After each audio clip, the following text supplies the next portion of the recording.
আমি যখন ছোট ছিলাম খেলতে যেতাম মেঘের দলে। একদিন এক মেঘবালিকা প্রশ্ন করলো কৌতূহলে, এই ছেলেটা নাম কি রে তোর? আমি বললাম ফুসমন্তর।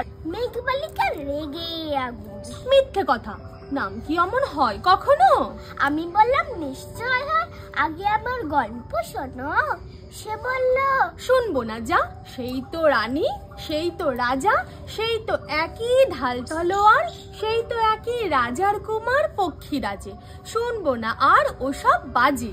আমি বললাম তোমার জন্য নতুন করে লিখবো তবে। সে বলল সত্যি লিখবি? বেশ, তাহলে মস্ত করে লিখতে হবে, মনে থাকবে। লিখেই কিন্তু আমায় দিবি। আমি বললাম তোমার জন্য লিখতে পারি এক পৃথিবী।